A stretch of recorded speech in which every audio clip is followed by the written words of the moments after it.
the one and only Mr. Kevin Wood of Malfunkshun. Kevin, how you doing? I'm doing great. Thanks a lot.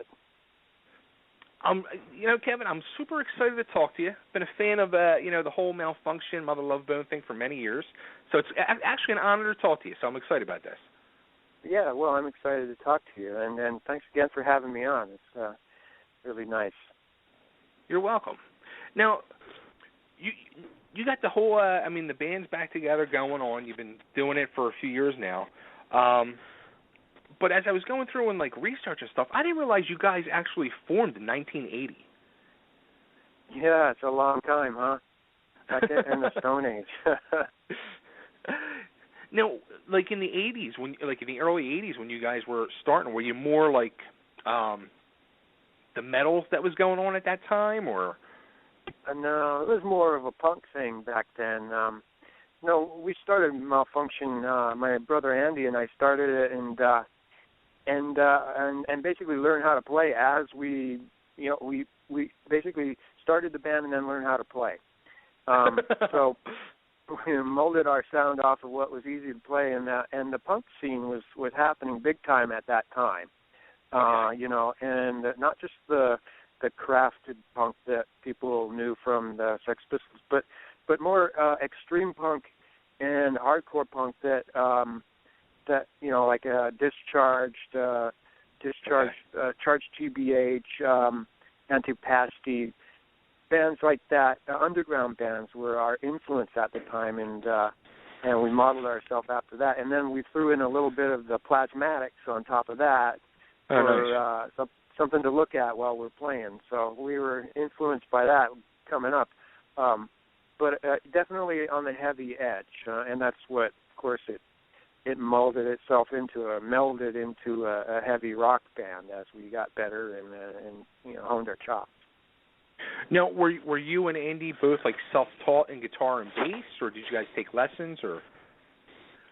Yeah, we were self-taught. I think I took grand total of 2 lessons my entire life, and they were not very instrumental in teaching me how to play rock guitar.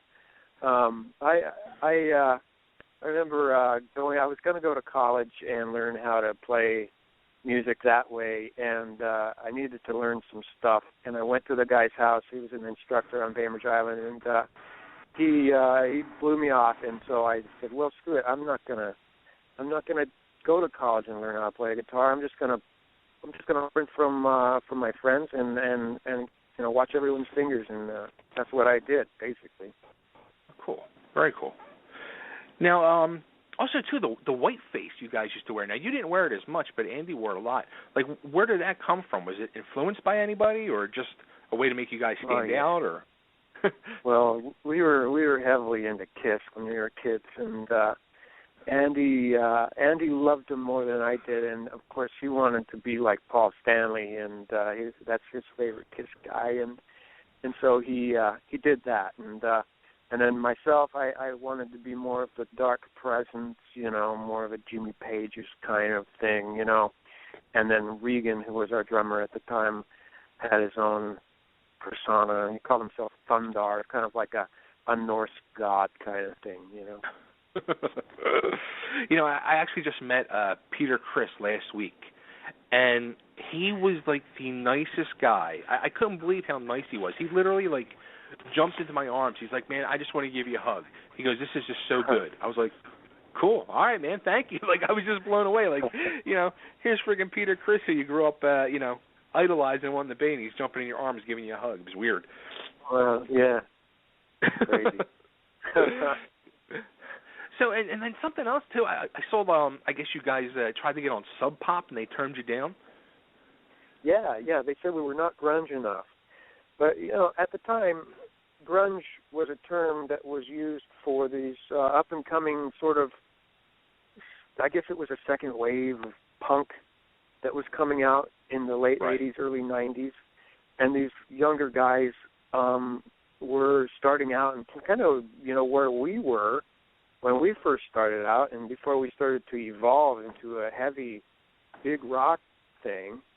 And so, Sub Pop was around, so we shopped our tape there, and and they turned us down because we're not grunge enough. And they were basically looking for that particular sound. But we thought it was funny because, you know, they turned us down because we didn't suck enough. So that's the way we saw it anyway. Now, have you been watching any of the Foo Fighters Sonic Highway things on HBO? No, I haven't, but I do enjoy Foo Fighters music from time to time. Well, they just did the Seattle episode last week, and first off, I was surprised they didn't talk about you guys more. But they said that, I guess in the Seattle airport, Sub Pop has a store, and I just thought that was weird. Yeah, it is kind of weird. So, all right, so then I guess in the late '80s, that's when Andy went and started jamming with Stone and Jeff and started working on the Mother Love Bone thing. Yeah.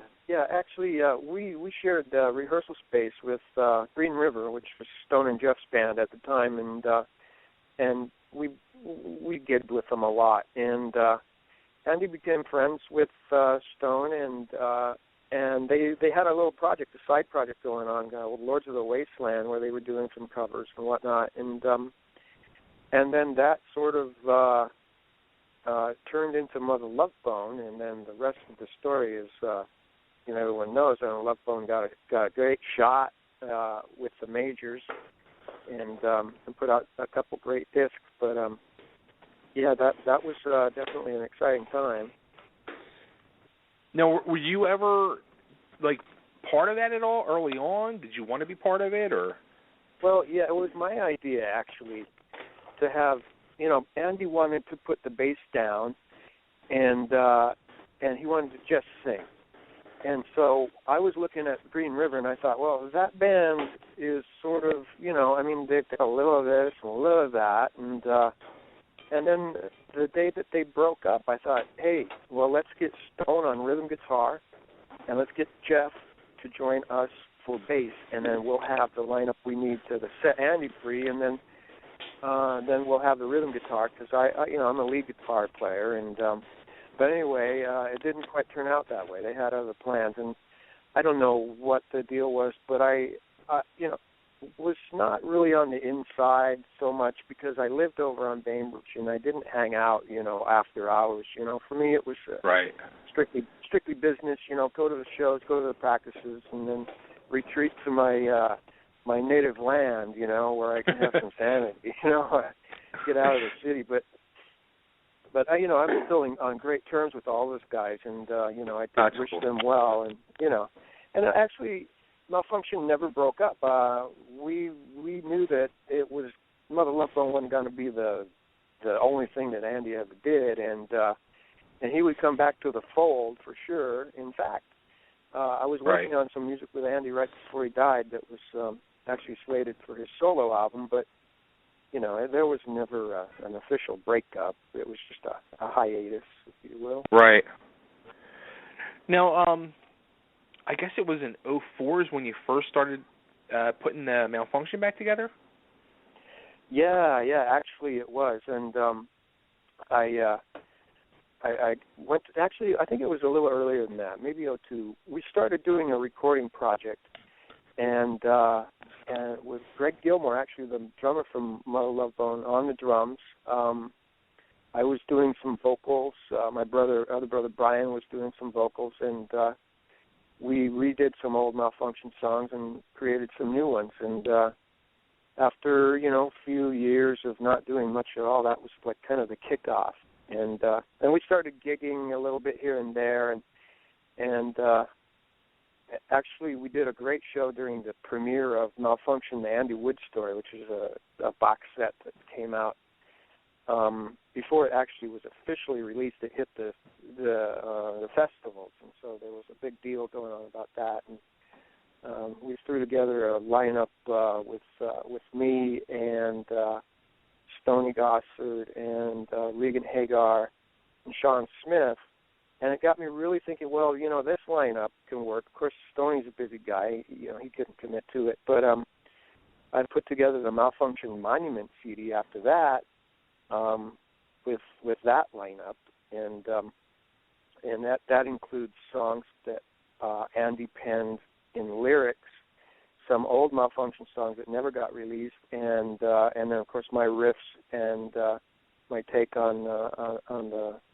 Basically, I took Andy's lyrics and wrote songs to him, and gotcha. And that's the Malfunkshun Monument CD. Was it a tough decision for you to put something back together that had your brother in it? Well, my brother Brian. Or no, with Andy. Yeah. Oh, to go on without Andy? No. I at first, of course, after he passed away, I mean, the grief is immense, and sure. And it's like, you just don't know which way to turn, and I definitely wanted to move on musically, and I started a band with Chad Channing called Fire Ants. Chad's the original drummer from Nirvana, and then I did another band called Devilhead with my brother Brian singing, and I stayed pretty busy, and but there was a time when I was in between projects, and I was in Sedona, Arizona, and that's a very spiritual, high energy space, and there's these vortexes there, psychic vortexes, and I was laying there in my bed in a hotel and thinking, well, how when you're asleep and you're just starting to wake up, I heard Andy's voice come into my head, and I had a question when I woke up. It's like, what am I going to do?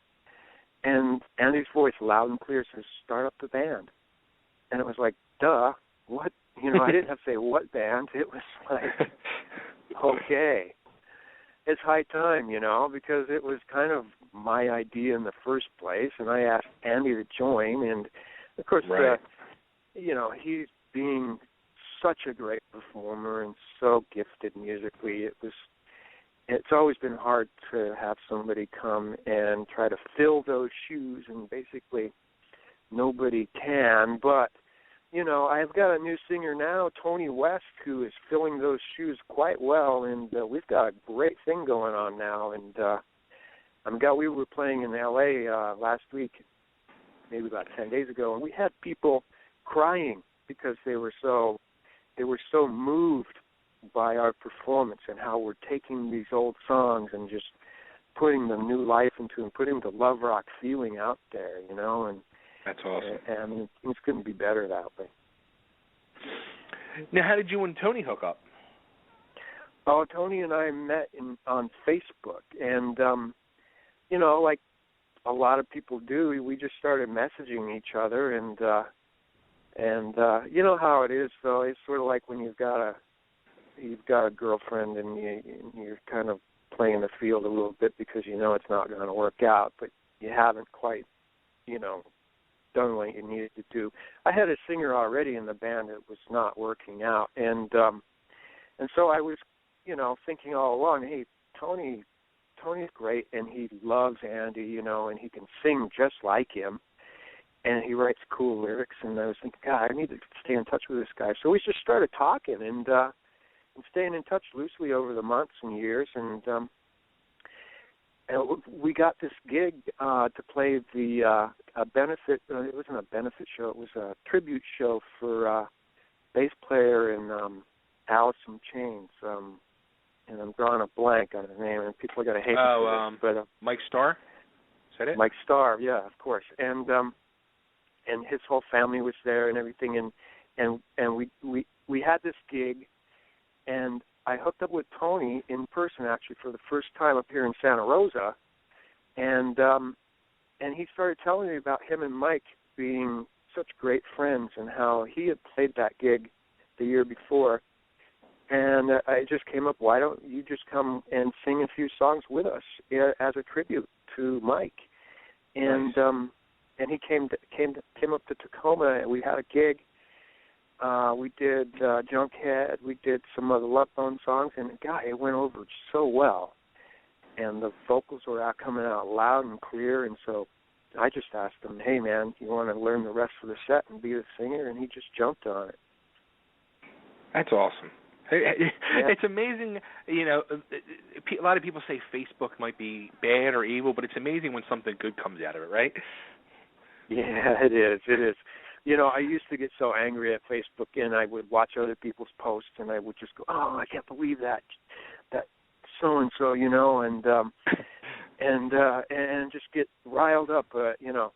Now I just I use the messenger, and people message me, I message them back, and we stay in touch, and then I can let all the fans know where we're coming and going and what's released and whatnot. So it's a good thing, I just don't spend all day doing it, It's a lot easier to do that now than go around and be hanging flyers all over the place.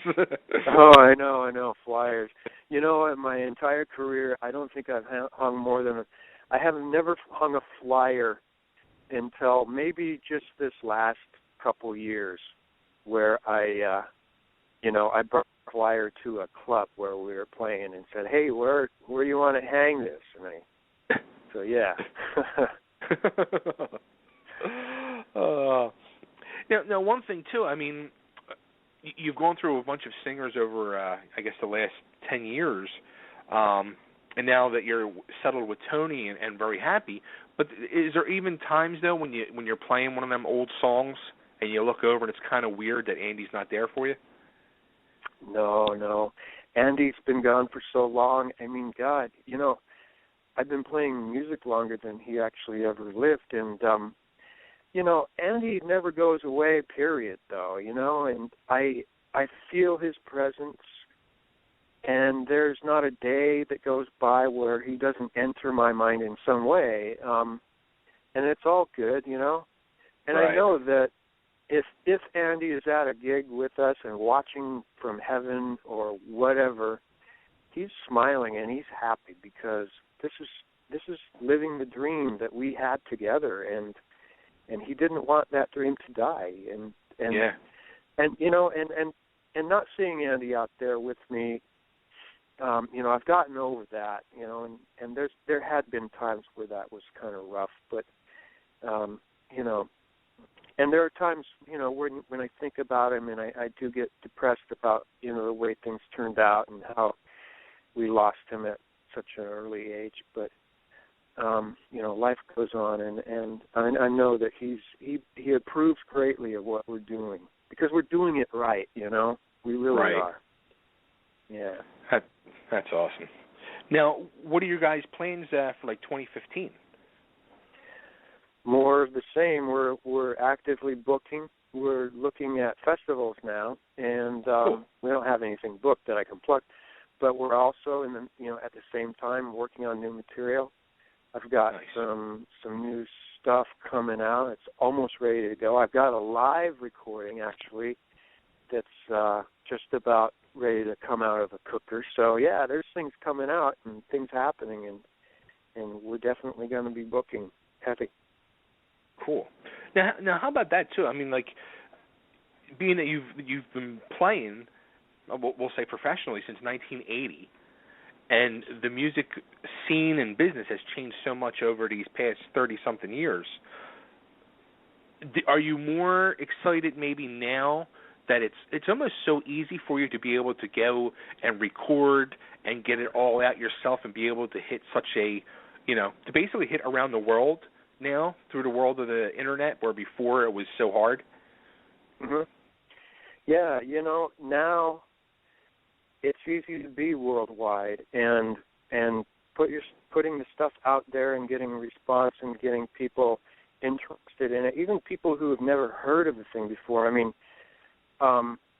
we're reaching a lot of people now, and I am excited about that. It's really a good thing, I mean, there are avenues, of course, that there are things that haven't changed, and one of those is you have to have a quality product, and sure. I mean, Malfunkshun is, of course, better than ever, and there's also the aspect of, having some help with promotion, and Dave Tedder's been doing a great job with us on that, and there are things that have changed. We don't have stars in our eyes thinking that we're going to get a big deal with a major label, because it doesn't happen anymore. And right. I mean, not the bands like us anyway, but there's also the satisfaction of doing what you want to do, which is why we do it, right? Right, absolutely. And Any chance of maybe you guys loading into a van and doing any touring? Oh yeah, absolutely. We try to string gigs. We try to put them all together so they're in driving distance, and we definitely are looking at possibilities of doing that. And the other day we were looking at rates for charter buses and that kind of thing for longer tours. So. Nice. Yeah, I mean, just hold tight, and we'll be in your town one of these days, Yeah, like East Coast anytime, 2015, maybe, please, possibly. I would love to be back that way, and yeah, for sure. I'll promise you this, we will be there at some point. Well, that works for me. Yeah. At some point is good enough. Now, well, was this recently? I guess I saw on your on the Malfunkshun Facebook page. You guys met Flavor Flav? Yeah, Flavor Flav. We went to the there was a rock awards. It was the Las Vegas Rocks Awards, and we were in the front couple rows, and Flavor Flav was there at the bar getting some drinks before he went on, and God, it was cool though. I mean, some of my heroes from the past were there, Michael Anthony, Rudy Sarzo, some other people, the guys from Toto. Nice. Nicolas Cage's son actually performed, and, that guy's got some chops, some great vocal chops. It was really fun. I've been hearing about that kid more and more, and it hasn't been bad stuff. Yeah, he does the growling stuff, but he also has a very deep operatic approach to some of his melodies, and it was really cool. I love good music, and it doesn't matter what kind it is, really. I am kind of a metalhead from way back, of course, so I have an ear for that, and I was pretty impressed. That's cool. I got to check that out. I got to hear him. Now, how about going back like in the 90s when the whole grunge thing exploded? Were you shocked that here basically all your friends in these bands were just blowing up and just taking over the music scene?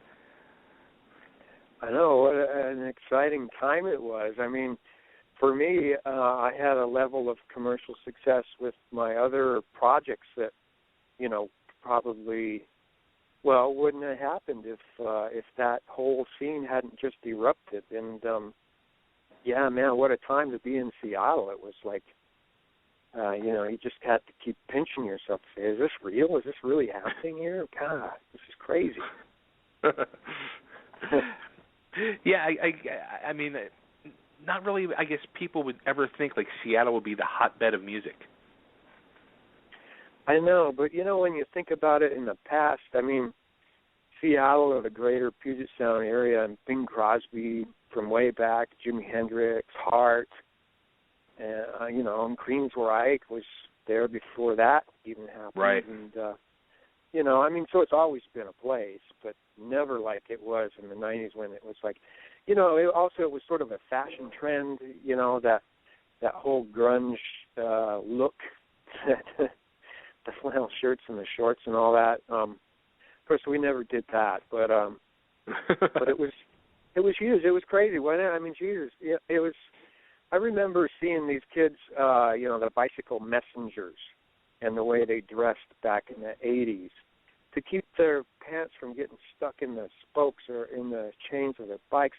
They wore shorts with leggings underneath just to stay warm because it's Seattle, And right. Then all of a sudden, this look of the bicycle messenger turns into a fashion statement, and everyone's dressing like bike messengers, and voila, it's called grunge. The grunge look and the grunge movement.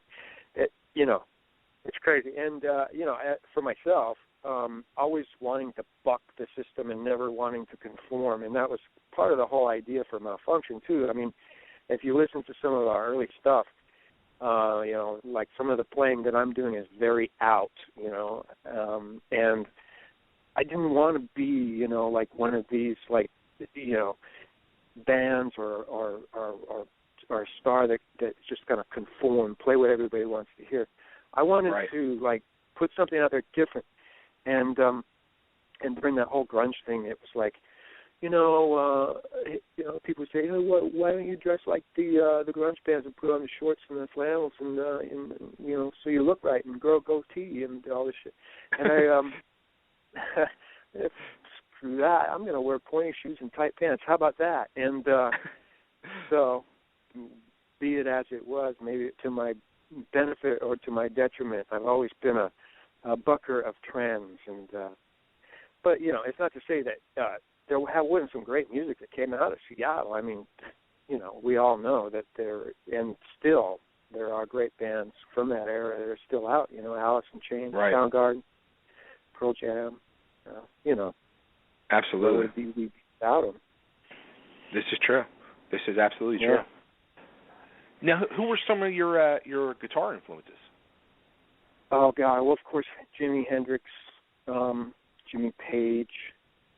I actually decided that I was going to be a player when I caught K.K. Downing's guitar pick and at an early Judas Priest show, and it was like, for me, of course I was on some Green Dragon or something, and this band was hungry, It wasn't the Judas Priest that they turned into where, just like, oh, okay, enough is enough, I'm leaving. But this band was putting on the greatest show that I'd ever seen, and K.K. Downing was doing the Sinner solo, and just blowing my mind. It was like a possessed demon playing the guitar.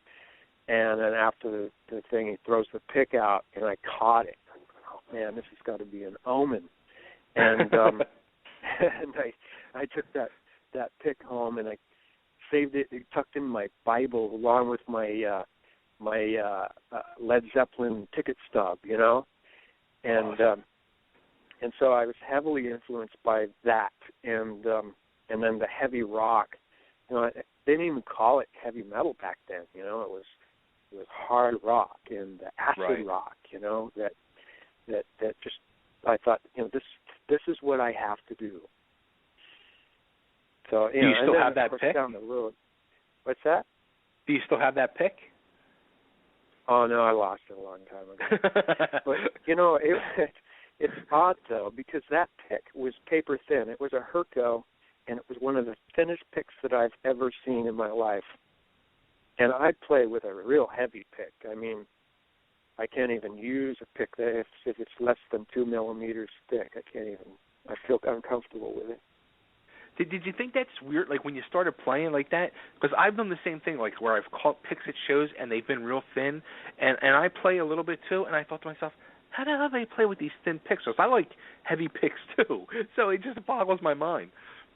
Yeah, I know. I've always wanted to meet K.K. Downing and talk to him about that, and one of these days I'm going to. And, who knows, you might not even use that size of pick anymore at all. I know that I did change my thicknesses. I mean, I could never use that thin of a pick, but over the years I did increase the thickness of my picks until they ended up at the 2 millimeter stage and that's where they stayed. Cool. Yeah. Very, very interesting. And how about, you mentioned Kiss earlier, how about Ace Frehley? I've never met Ace, but he was definitely one of my favorites, and still is, actually. Sometimes I go through the Kiss phase, and they dig out all the discs, and, I still have some vinyl.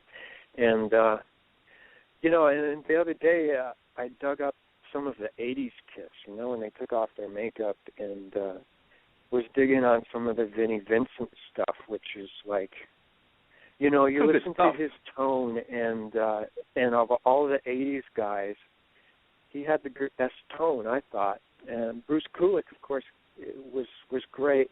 The other guys in between, the sound was just so processed and so, non-cool for me. Yeah. But then you you bust out the old Kiss records and you listen to that tone, especially when they were playing through the four holers, the old Marshalls. And right. I mean, God, you can't beat it, really. Good stuff. Good stuff. They don't make it like that anymore, do they? No, they don't. But I do, and I still play through old gear, and I mean, part of the selling point to come to a Malfunction show, you see me playing the Les Paul that I learned on through a Marshall amp that I bought in the 1980s. So, I mean, so it's still the same ones from all the way back? Yeah, I still got all my gear, and I mean, I've got other gear too, of course, but there's nothing that can replace the stuff that worked back then, as far as I'm concerned. See, I love stuff like that. Like, I love the fact that playing the same guitar all those years. To me, there's, like, history to that guitar, you know what I mean? Yeah. That guitar has seen a lot. It's just, and people stop me when I bring it to a gig, or they get up close and they go, wow, what in the heck? Let me see that. I need to take a picture of that guitar. And it happens almost every time I take that thing out. That's awesome. Yeah, I love stuff like that. That's cool stuff. Yeah.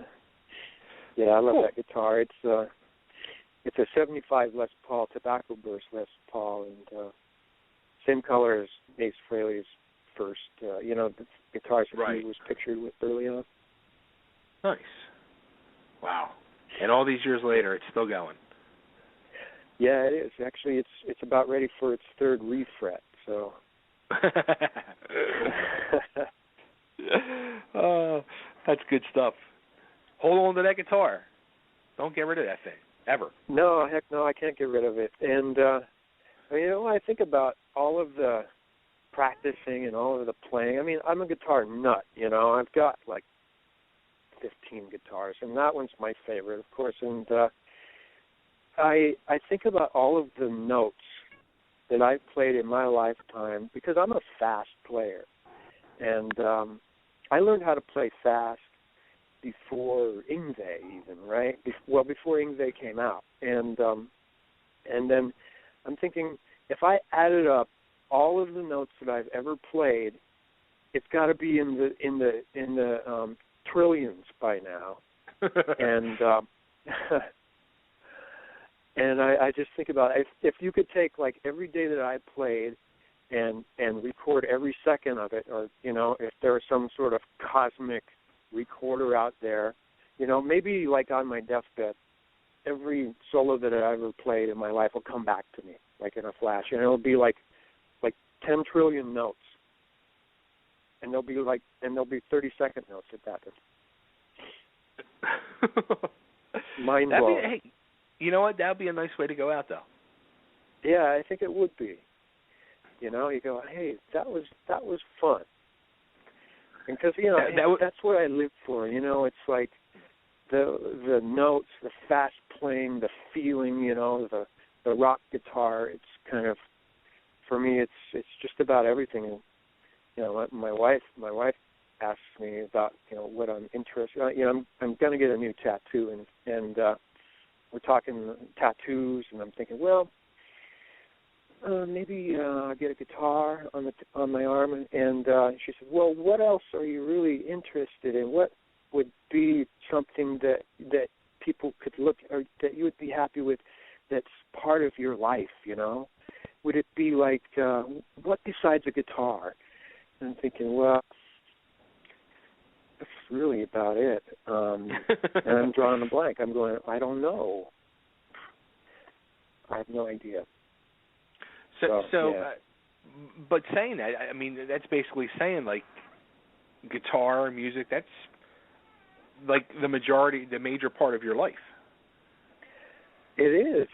And, when I sit around without a guitar in my hand, I just don't know what to do. I mean, I love playing guitar, and I love the craft. I love learning new things. I can't help it. And I think about it a lot, too. So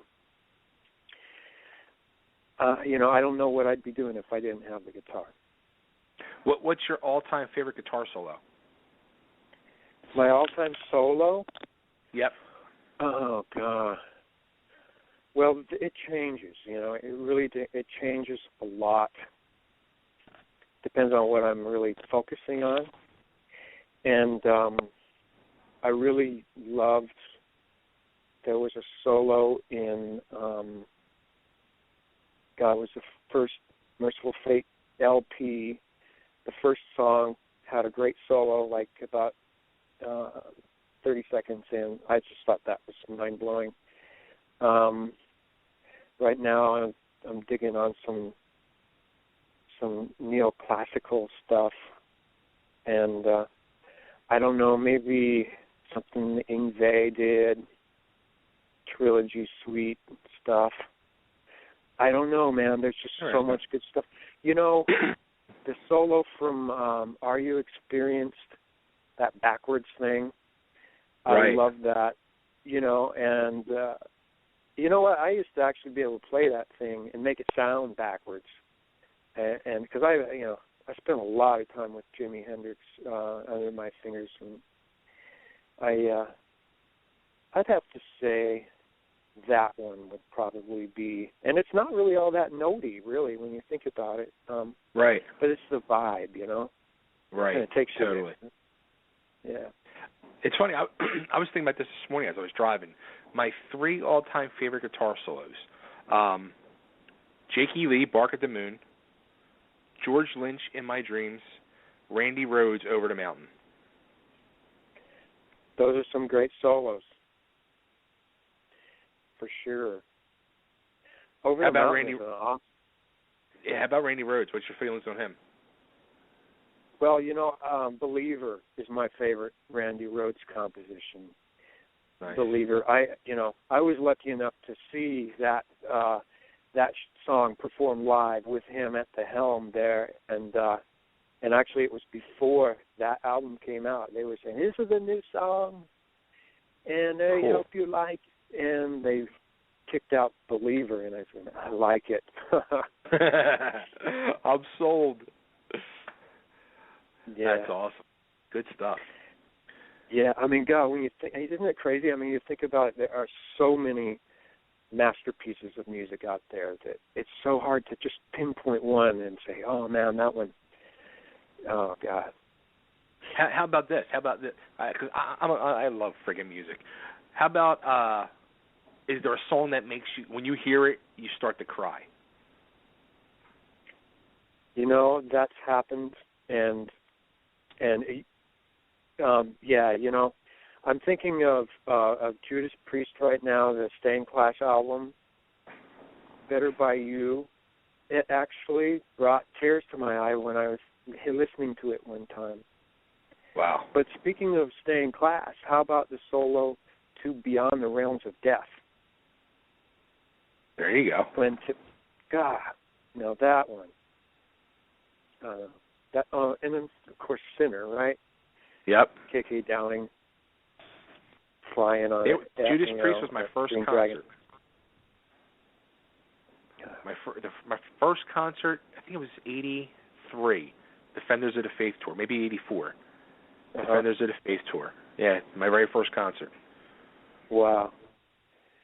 That's a great concert. My very first one was Led Zeppelin, Kingdom, 1978. Wow. Yeah. It was a In a real stadium? eye-opener. Yeah. It was a dome stadium. The sound was just horrible. It was crazy, though. That's awesome. Yeah, they had a barricade 10 feet tall up against the stage, so you had to stand way back to see the stage. Right. There were people bunched up against that barricade, climbing on top of each other to get a peek over the top. Did they do a stadium tour, or I didn't even? I mean, I was 8 years old at the time. Yeah, actually they did. They had come to Seattle. The first time they played the Mountaineers Club, which is a small, I don't know, probably 1,500 seater. The second time that I'm aware of them coming, they played the Coliseum, which is where they play the basketball games. Okay. And then the third time that they came in '78, they played the Kingdom, which is where they used to play. Seahawks used to play there, and with the Mariners, that stadium. Yeah. Well, that's a pretty incredible rise, isn't it? From 1,500 feet to what, 70,000? I know. That's Thinking awesome. about that, man, God, that's coming up the ranks real quick, Wow. Yeah, that's impressive. That's very impressive. Good stuff. Good stuff. Oh, yeah. Well, it's been great talking to you, Kevin. I mean, we can go on and on for hours, I'm sure, talking music. Oh, I know. We sure could. Good stuff, though. One other question too. I wanted to ask you, and it was as I was researching. I saw the trailer for the documentary Malfunction, the story of Andy, and there's a clip where you're driving, and you were saying, I guess you were driving a cab at the time or something, and somebody came and asked where Andy's grave. Do you know where Andy's gravesite is? And you're like, yeah, it's my brother. Yeah. I know those gals they blew my mind, I was just driving hack, I'm doing what I had to do, and these Japanese girls come off the ferry and jump in the cab and want to go to my brother's grave. So go figure, huh? Wow. Now, did you go there with them, or? I drove them right to the gravesite, and I mean that's where they wanted to go. Right. And, I left the meter running. It was a decent fare, too. Thank you, Andy, for that. But did you get a good tip out of it? Yeah, I got a great tip and a great fare, yeah. And nice. It was fun. They were nice girls, though. They were fun to talk to in a limited way that I could, because they were very Japanese. Right. Yeah. That was I saw that in the trailer, and I was just like, wow, that would have blew my mind. Yeah, I know, it's a synchronicity thing, that there's no accidents, right? Yeah, exactly. Yeah. That's good stuff. Well, all right. So, where can everybody get hold of you? You guys have you got a Facebook page, so everybody can go on Facebook and look for Malfunction. Yep, Malfunction is MALFUNKSHUN. Of course, malfunction.org is where our site is. And then whammybox.com is my record label, my personal record label, where you can find items for sale and for download. Whammybox.com, WAMMYBOX.com. And the Facebook is out there. We've got a Twitter that it's sorely neglected, but the Facebook is going strong, and go out there and like it, and you get samples and everything for people to listen to, and tour information and whatnot. And what do you got going on here at Whammy Box? I'm on here right now. Well, that's where you can find links to download the albums, and I actually am phasing out the hard copy sales because I'm staying with the times, right? And right. But you can download everything, you can listen to everything. There's sections for photographs and stuff like that. So. And plus, it's a lot easier just to sell everything digitally. That's what everybody's doing now. Yeah, I know, and that's one of the benefits of being in this day and age too is that, hey, you put it out there, you put it on iTunes or whatever, and boom, there you go. Yeah. I've been releasing a lot of singles that way lately too, which is it's been a lot of fun and easy to do. Because you throw a single on a CD and that's just a waste, right? Right. Well, you know what too? Digitally. I mean, that's what a lot of people are doing now. They'll just put one song out there, maybe make a video with it, and they'll ride that little wave for a little while, and then people are just releasing singles now. Or another big thing is EPs, throwing 5 songs out there, and that's it. I know, and why not? Yeah, I'm all for it. I agree. I mean, it's always nice. nice to have a hard copy. And then, my feeling is this, is that when I get to a point where I have a CD's worth of singles put out there, I'm going to put them on a disc and sell them, at shows or, mail order, and or maybe get a small distribution deal. But until then, why wait? You got singles that you can have now. Right. Absolutely. So there you go. We need a Malfunction single coming up, and get on that. Yeah. Well, I've got a bunch of them in the cooker, like I said earlier in the show, and plus a whole live thing, which is like almost 2 hours of music. That's probably going to end up on a hard disk, because that's something that people can cherish, and it's always nice to have that hard copy, Awesome. Fill it with pictures, absolutely. and whatnot. Hey, and you know what, too? Another thing is your bass player's from Philly. Frank Shemeka, is it? Yeah. Well, how about that? Yeah, he played with what's his name, John Corabi, when they moved out to L.A. from Philly years ago. Huh. Well, I didn't know that. I knew that he was from Philly, but I didn't know much of his history. And he's a new guy, on the bass here, just in a matter of months, and we really haven't gotten to know each other besides the music yet, Yeah, I'm originally from Philly, and he moved out to L.A. back in the mid '80s. He was in a band called Angora, and that was it was him and John Corabi and a couple other guys from Philly. Huh. Well, small world, huh? Absolutely. Good stuff. Yeah. Cool. Well, Kevin, it's been great talking to you. I want to thank so much for calling in tonight. And I look forward to hearing some new music and hopefully seeing you guys on the East Coast. Well, yeah, absolutely. And when we head out that way, I will give you a holler, and we can meet in person. It'd be great. Cool. Absolutely. I got your number. I'll shoot you a text so you have mine. Excellent. Thank you very much. Cool. Kevin, thank you so much. Good luck with everything, and I hope to see you and meet you and hear some more of you soon. Right back at you, buddy, and I'll talk to you soon. Absolutely. And you know what? I'm going to play off the Return to Olympus album. I'm going to play a tune, too. I'm going to play My Only Fan as you head out. Okay, great. That sounds awesome. Cool. All right, man. Have a good night and take care. Yeah, you too. Bye now. See ya. All right, everybody, there he goes. Kevin Wood of Malfunction. The man, the myth, the legend himself. That was awesome talking to Kevin. It was like a history lesson of music. How about that, Moondog? You look at like the whole branch of Seattle music, and it starts with Malfunction, which is connected to Nirvana, Green River, Mother Love Bone, which branched off to Pearl Jam, which is connected to Temple of the Dog, which is connected to Soundgarden. It's mind-boggling. It was like being in a history class of grunge music.